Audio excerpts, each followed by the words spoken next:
Amen. Purihin po ang Panginoon sa atin pong napakinggang awit. So, for His glory and my good. So, ano siya related dun sa ating message. Ah, ginagawa natin lahat para sa Panginoon. So, for the glory of God. So, kahit dun sa mga mumunting bagay na sa paningin po natin ay hindi naman importante, dapat ang mindset natin dyan is ito yung ginagawa natin para sa Panginoon. So, 1 Corinthians 10:31. Kaya, pag ginawa naman po natin, so it's for our good, para naman sa ikabubuti natin. So, it helps us to become more like Christ. Mas maging kamukha natin ang Panginoon at magiging parallel po ito sa ating Diyos, yung purpose ng Panginoon sa atin. Ano po? Okay, purihin po ang Panginoon at salamat din sa buhay po ni Brother Den sa kanya pong pagpapagamit sa Panginoon. So, ngayon po ay dumako tayo sa ating mensahe mula po sa salita ng Diyos. So, pakinggan po natin ang kapahayagan po ng salita ng Panginoon at samahan po ninyo ako sa Romans chapter 12 verses 14 to 16. Romans chapter 12 verses 14 to 16. So, ito po yung ating talata. Series po natin about our purpose. Kung bakit po tayo binuhay ng Diyos mula sa pagiging patay sa Espiritu. So from being spiritually dead now, we're alive to God. Ano po? Para mabuhay para sa Panginoon. So, tayo po sandali muling magsitayo para po sa pagbasa ng salita ng Panginoon. Okay, basahin ko po. Tingnan po natin sa atin po mga Biblia. Aklat po ng Roma, Kabanata 12, talata 14 hanggang 16. Bless those who persecute you, bless and do not curse them. Rejoice with those who rejoice, and weep with those who weep. Live in harmony with one another. Do not be haughty, but associate with the lowly, and never be wise in your own sight.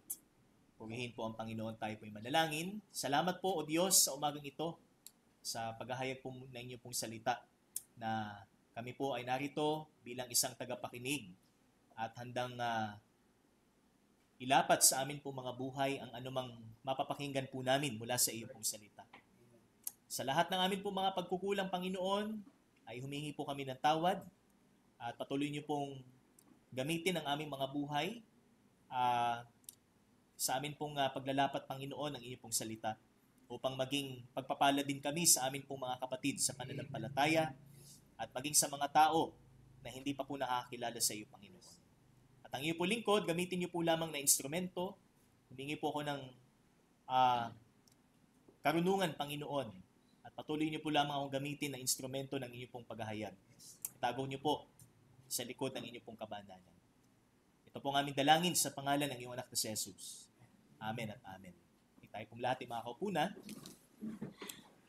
So, ang ating purpose muli, so lagi po nating inuulit. So, since part 1, so tayo po ay nabuhay para sa Panginoon, ang Diyos na lumikha sa atin.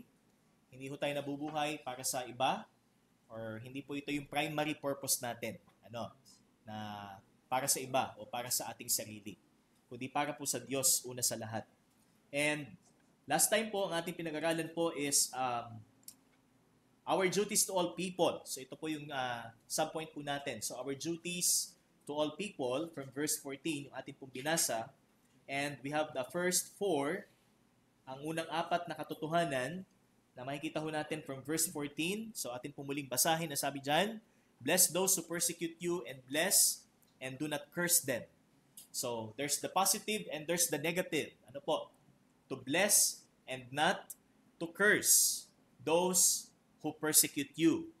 So, lahat ng klase ng pag-uusig na maaari nating matanggap mula sa ating kapwa, kahit man sila ay mananampalataya, questionable man yung kanilang treatment sa atin, pero dapat mag-respond po tayo ayon po sa salita ng Panginoon, and that is to bless them.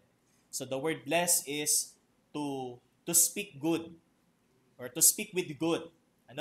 So, wag tayong magmura. Yung bad words. Okay? So, kundi ang mamumutawi pa rin sa ating bibig ay sa ikabubuti ng ating kapwa. Ano man ang sabihin nila sa atin, ano mang masamang salita ang mapakinggan natin mula sa kanila na ipinupukol sa atin. Okay? To bless and not to curse. Kaya a blesser in times of mistreatment. Next, a hater of profane speech. So, halos magkaka-relate sila. So, kailangan mabuting pananalita ang lalabas sa atin at hindi masamang pananalita. Ikagalit natin ang anumang masamang salita. Kaya, do not curse. Next, a minister of joy. So, tayo po ay maging ministro ng kagalakan. Kaya sabi dito is rejoice with those who rejoice. So, kung ano yung atmosphere sa loob ng church na dapat makiisa tayo. Kung masaya ang mood, dapat masaya. Kung malungkot ang mood, dahil merong pagsubok, dapat malungkot. Hindi dapat baliktad ang iglesia. Hindi dapat baliktad tayo as an individual sa kung ano yung dapat na maging damdamin natin para sa iba. Kaya we should be a minister of joy and a minister of sympathy. So hindi lang tayo nagagalak sa tagumpay ng ating kapwa, kundi tayo din ay nakikiramay sa kalungkutan ng ating kapwa. So be sympathetic. Sabi dito, weep with those who weep. Kaya hindi po pwede ho na ang church ay walang emosyon. Kahit may nagsasabing ang emosyon daw ay indikasyon na hindi ka totoong Kristiyano. So, narinig na natin yan. Pero hindi ho totoong ang church ho ay walang emosyon. Kasi ang Diyos, meron siyang emosyon. Ang Diyos natin ay may emosyon. Ang Diyos na lumikha sa atin may emosyon. So we were made in the likeness and image of God. So meron tayong emosyon, meron tayong pagluha, meron tayong tuwa. Kaya sabi dito, kung kailangang maging sympathetic tayo sa ating kapwa, ay maging sympathetic tayo. Pag may namatayan, makikiramay tayo. Hindi yung katulad ng mga tao na ang kanilang pag-iisip is buti nga, So that is, sabi nga, napakalayo at napakasamang pag-iisip na isipin natin para sa iba. Na keso naintindihan natin na ang Diyos ay galit sa kasalanan at pag may namamatay, di ba? So parang wala tayong emosyon. So sabi dito is a minister of sympathy. So to those who weep, weep. Kaya tama lang ho na may tissue ho pag may testimony. Tama lang ho na meron tayong time to tawag dito? Para ilabas natin yung ating saloobin. Wag lang yung makasalanan. Kundi alam natin yung na ito ho ay valid na damdamin po natin sa pagharap po natin sa buhay. Okay? And as we continue in verse 16, so ang sabi dyan, muli po, is live in harmony with one another. And do not be haughty, but associate with the lowly. So ito yung nalalabing tatlo doon po sa 7 katotohanan na kung saan ito ho'y tungkulin po natin para sa lahat ng tao. So we have 7, and this is the 5th, and that is to be a model of impartiality.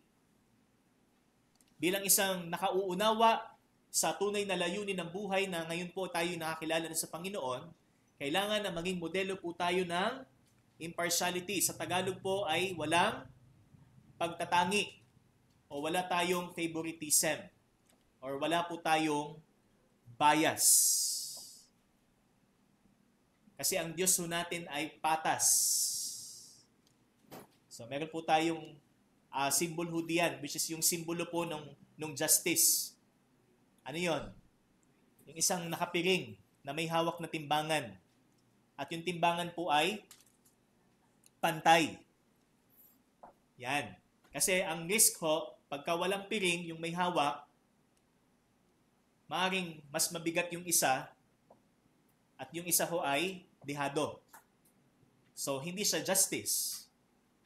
Pero ang Diyos ho ay hustisya. Ang sabi po ng Romans 2 verse 11, there is no partiality with God. Hindi ibig sabihin na ang Diyos ho ay wala siyang gustong maligtas. Pero pagdating sa pagliligtas, hindi siya nagtatangi kung ito ba ay may lahing pabor sa kanya o kung meron man siyang natatanging katangian para iligtas niya. Kaya sabi po yan, is a model of impartiality. So, sa ibang translation po, mababasa po natin, is be of the same mind toward one another. So, magkaroon ng iisang pag-iisip sa isa't isa. Hindi yung iba ang tumatakbo sa isip natin, bagamat iisa ho ang ating pagkakilala sa Panginoon. Katulad po sa isang tahanan, katulad po sa isang pamilya. So, pagka halimbawa ay verbally narinig sa atin na, alam mo ba, ikaw talagang aking favorite. Yan. Or favored. Na anak. Naalala niyo po ba sa Old Testament? Kay Jacob, kay Esau. Di ba? Yung isa favored si Jacob. Yung isa naman, si Esau. Ano nangyari? Nag-away yung magkapatid. Nag-agawan ng karapatan doon sa mana. Na ibinibigay po ni Jacob or ni Isaac. So, yun po yung delikado o yun po yung maaring mangyari kapag halimbawa sa isang tahanan hindi pantay ang ating pagmamahal o pagtrato sa ating mga anak. Okay, so mas mabait yung isa, ay mas favored tayo doon sa isa. Tapos yung isa naman, medyo hindi magandang ugali, sa'yo naman pala nagmana. So, ang sabi po dito is impartial. So, wala tayong pagtatangi kahit sa ating iglesia. Wala tayong pagtatangi kahit sa pangkalahatan. Okay, so itsura pa lang hindi nakatanggap-tanggap para sa atin. It doesn't mean na maging iba ang magiging trato natin sa Kanya. Kasi yan po yung naging issue din during the apostles, the time of the apostles. So yung pong mga mahihirap at yung pong mga mayayaman na may isang confession ng kanilang pananampalataya na magkasama sa loob ng church. So meron pong mga discrimination na nangyayari mula sa mayaman sa mahirap. Sa James, mababasa po natin yan. Do not hold the faith of the Lord Jesus or in the Lord Jesus Christ with an attitude of personal favoritism.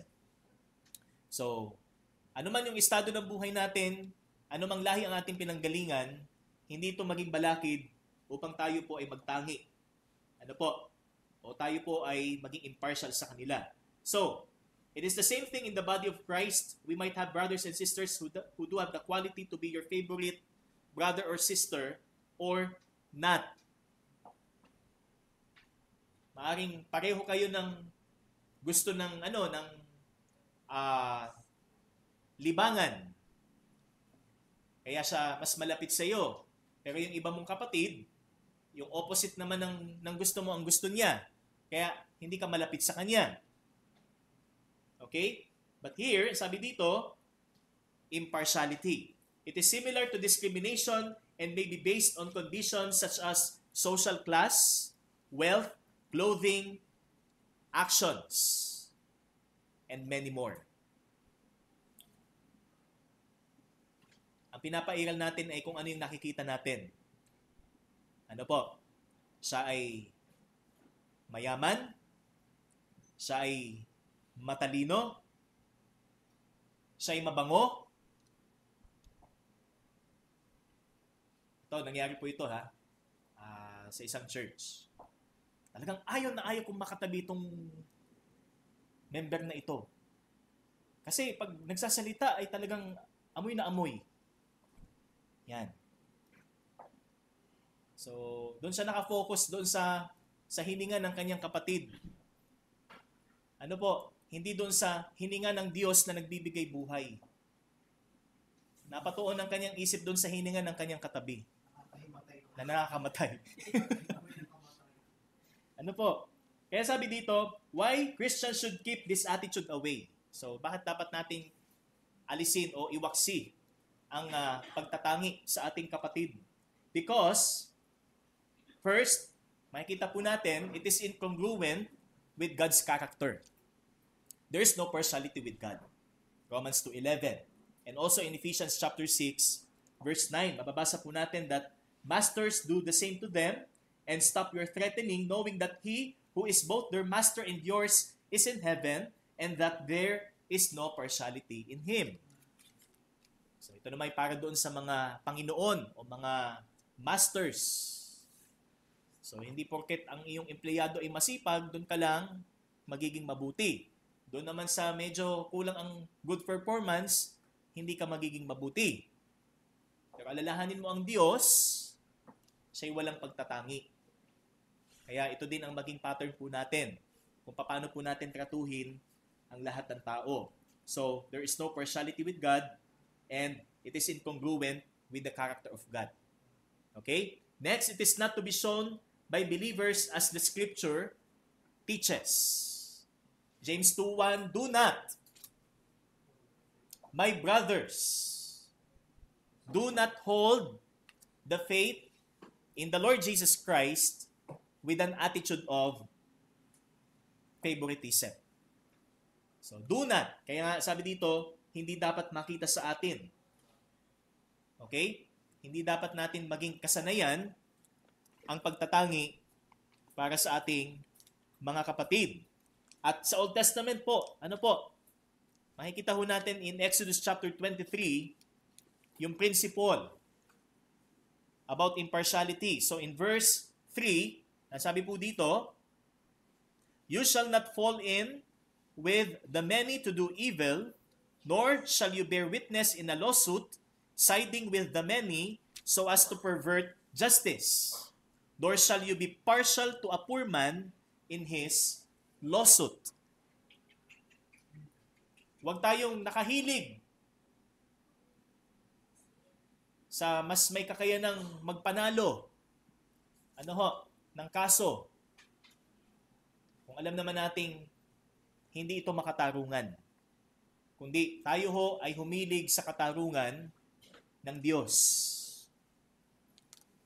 na walang kinikilingan. Leviticus 19:15, mababasa din po natin. You shall do no injustice in court. You shall not be partial to the poor or defer to the great, but in righteousness shall you judge your neighbor. Our standard is the righteousness of God. Ano po? And pag sinabi po nating righteous, that is meaning standard. Ano ho? Yung pamantayan ng Panginoon kung ano ang tama at kung ano ang mali. Hindi yung tama para doon sa isang panig. Sa kabila naman hindi. Kaya mga kapatid, hindi dapat ito maging ugali ng kahit sinong Kristiyano. Magtatangi tayo sa loob ng iglesia. Ano ho? Pwedeng halimbawa, for example, meron siyang disability. Okay? Alam naman po natin na yan din po ay dahil sa pagpasok ng kasalanan. So, bakit natin tatratuhin ng ayon sa ating kalikasang pagiging makasalanan? Ano? Bakit magiging sinful yung response natin o treatment natin? Bagamat bunga din naman ng kasalanan yung kung anong meron siya na ayaw natin. Kaya maging conscious po tayo. Napapanood po natin sa TV, di ba? Meron pong binugbog na PWD sa bus. Yung mas malala pa na ano po ito sa KMJS, yung napagkamalang magnanakaw. Tapos pinutulan ng kamay. Yung pala ho ay PWD. So meron po siyang autism. So, nakakalungkot, ano po, na sa isang maling pag-iisip ay, ano po, talagang ganito po ang maaaring maging bunga. Next, it is called a sin. Sapagkat sinasabi po ng Biblia na ito po ay kasalanan. Bakit dapat nating iwasan? Sapagkat ito ay kasalanan. Sabi po ng Bible, James 2 verse 8, if you really fulfill the royal law, according to the scripture, you shall love your neighbor as yourself, you are doing well. But if you show partiality, you are committing sin and are convicted by the law as transgressors. You're still a lawless person. Isa ka pa ring violator ng kautusan ng Panginoon. Kahit ginagawa mo sa iyong paningin, nasa tingin mo ay tama, pero hindi mo naman ginagawa ng patas para sa lahat. And church leaders are especially charged not to show it. So ito po ay isang instruction para po sa mga leaders ng iglesia. 1 Timothy 5:21, in the presence of God and of Christ and of the elect angels, I charge you. So this is Paul to Timothy. I charge you to keep these rules without prejudging, doing nothing from partiality. Kahit iba sila sa ating pag-uugali, iba ang kanilang prinsipyo, iba ang kanilang paninindigan. Hindi ito maging daan upang tayo maging partial. Patuloy pa rin tayo maging instrumento ng mabuting gawa para sa kanila. Pakitaan pa rin ng mabuti at hindi ng masama. So ito po yung instruction sa mga leaders po ng church. Especially dealing with a sinning brother or sister. So kapag may nagkakasala laban sa Panginoon, nakasama po natin sa iglesia, hindi natin papansinin. O di kaya ay publicly i-expose natin yung kanyang ginawa. So parang ipapahiya natin. So hindi dapat ganon. Sapagkat ito po ay gagawin po natin accordingly sa instruction po ng Bible. So how to paano po natin i-deal yung pong kasalanan ng ating kapatid. So Matthew chapter 18, di ba? Maalala po natin. And it is difficult to avoid showing favoritism. So mahirap pong iwasan. Kasi si Apostle Peter po in Acts 10, matapos po siyang pakitaan ng pangitain about the salvation, na kung saan ay hindi lang po ito para sa mga Hudyo, kundi ino-offer din po ito ng Panginoon sa mga Hentil. So remember yung vision po doon po sa Acts chapter 10, tungkol po doon sa mga hayop na hindi pwedeng kainin, at ang sabi po doon sa vision na yon ay maaari nang kainin sapagkat nilinis na. So hindi po ibig sabihin na ito'y tungkol sa pagkain. So that's about the plan of salvation ng Panginoon, na kung saan ay para din po sa mga Hentil. Hindi lang po para sa mga Hudyo, hindi katulad po ng pag-iisip ng mga Hudyo. Ano po? Kaya para kay Apostle Peter, nung siya ho ay pumunta ho kay Cornelius, kasi doon po siya sinugo ng Diyos, ng Panginoon. So talagang hindi ho siya comfort. Kumbaga hindi siya sa puso niya parang alangan siya. Yan. Ano po? Alangan siya na harapin si Cornelio at sabihin kung ano yung nais ng Panginoon, pero sumunod siya. Ano po? So tingnan po natin sa Acts chapter 10. Okay? Tingnan po natin in Acts chapter 10.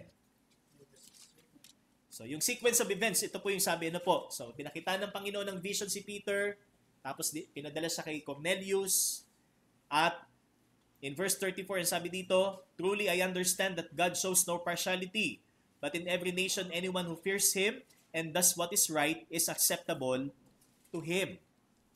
So sino mang nagkaroon ng pagkatakot sa kanya, ay katanggap-tanggap sa kanya, regardless of kung siya ay Hudyo o Hentil. Okay? Kaya sabi niya dito kay Cornelius in verse 28, "You yourselves know how unlawful it is for a Jew to associate with or to visit anyone of another nation, but God has shown me that I should not call any person common or unclean. So when I was sent for, I came without objection. I asked them, why you sent for me?" So ito na po yung kaganapan. Ano po, after po na si Cornelio po, nung nakita po niya si Apostol Pedro, ay kanya pong niyukuran. Pero hindi po pumayag si Pedro sapagkat hindi siya ang dapat sambahin. Kaya sabi niya, how unlawful it is for a Jew. But because ito ho ay tawag ng Panginoon sa kanya, kaya siya sumunod. So, at that point, para kay Apostle Peter, talagang mahirap na hindi maging partial. Kasi bilang isang Hudyo, matibay ang kanilang conviction. Strong ang kanilang conviction na yung salvation ay para lamang sa kanila. But even in the Old Testament, makikita ho natin na ang plano ng Diyos ay para din sa mga Hentil. The salvation is not only for the Jews. Pero sila lang yung una. Ano po? Dahil din naman sa kanilang katigasan ng ulo, kaya pong kaligtasan ay umabot po sa lahat. Ano po? So, these 5 reasons ay dapat ho nating pakatandaan na bakit hindi tayo dapat maging partial. At ito ho ang dapat nating i-apply sa ating kapwa.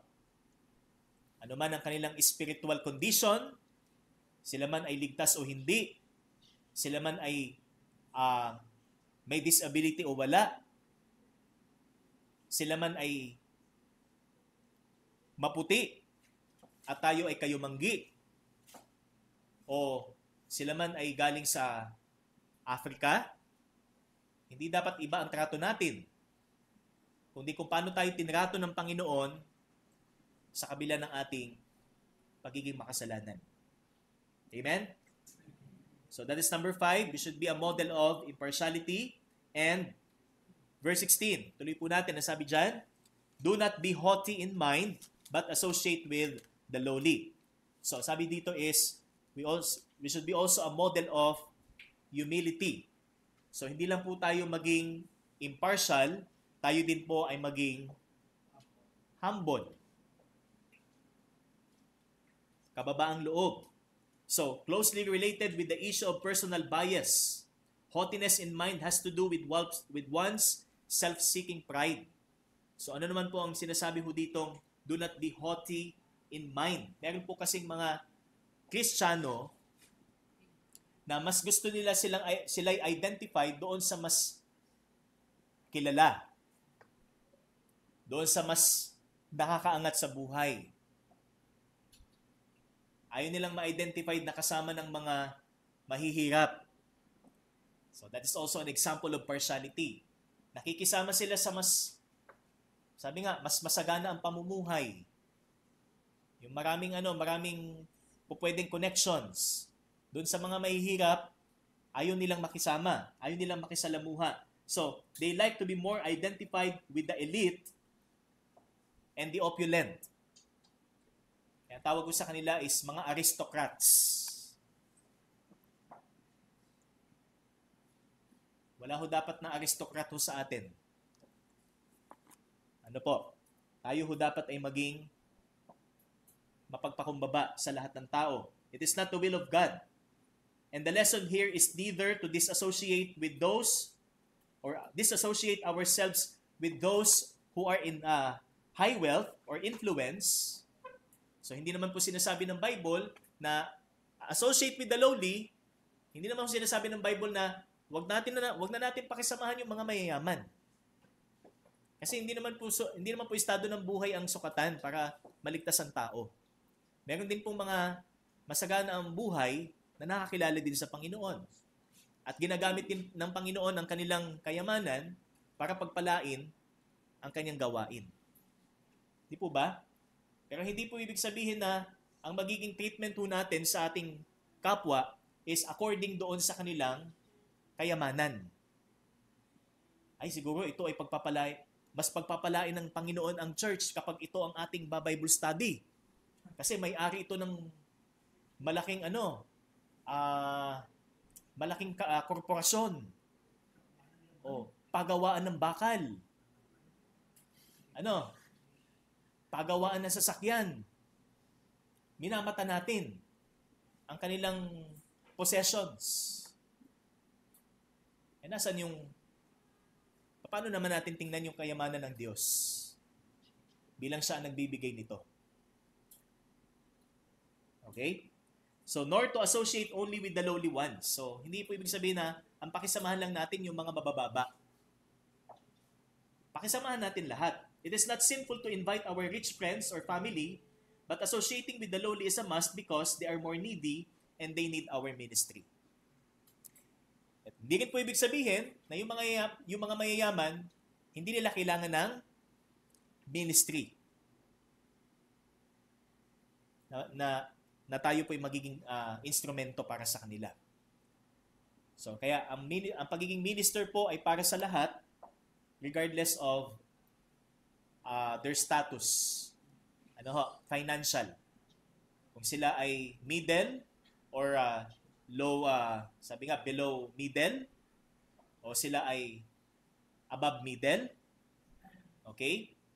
Kung ano mang classifications yung kanilang yung estado ng buhay nila, hindi po dahilan yan para tayo po ay maging iba sa kanila. Okay? They need our ministry. Mapamayaman o mapamahirap. Luke chapter 14.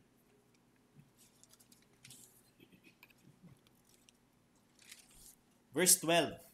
So this is a parable about the parable of the great banquet. Okay, sabi dito, he said also to the man who had invited him, when you give a dinner or a banquet, do not invite your friends or your brothers or your relatives or rich neighbors, lest they also invite you in return and you be repaid.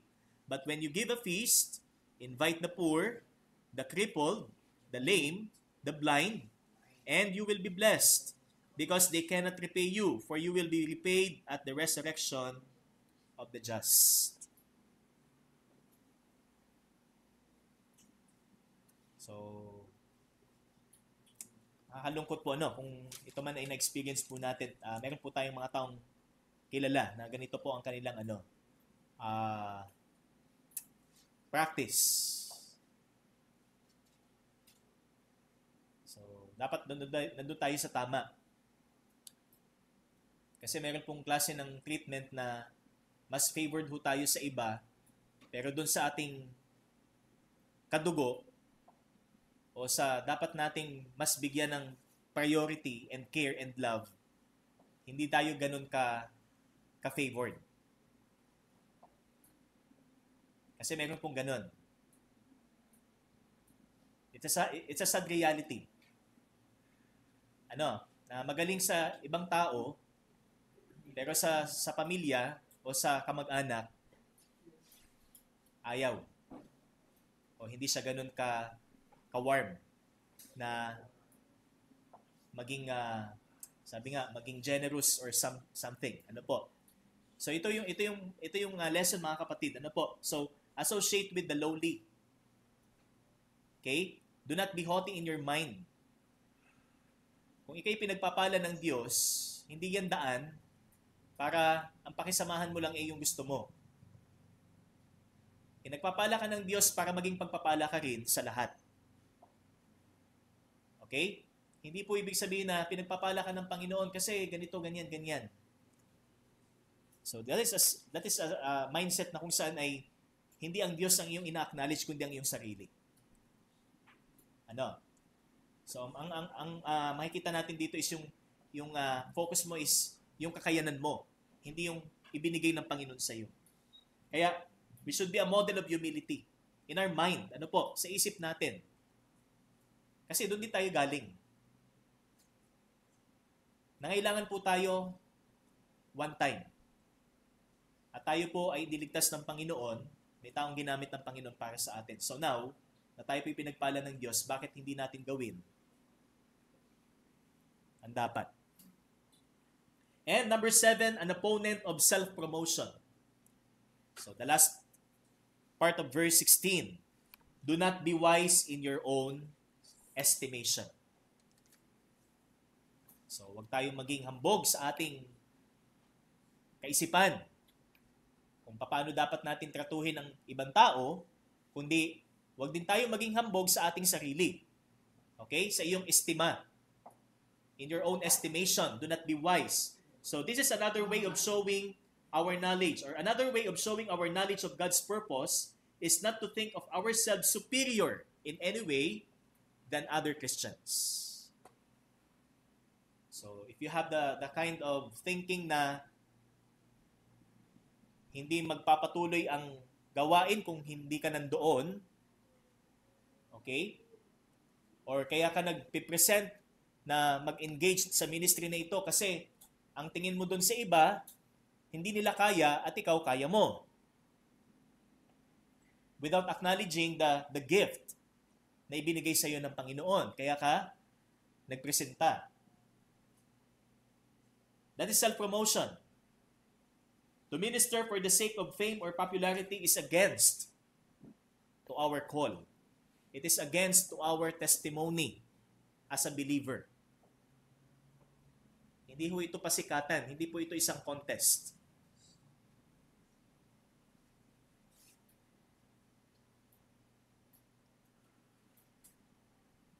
Kaya kung tayo ho ay magpipresenta ng ating sarili, una nating tinitingnan ang Panginoon.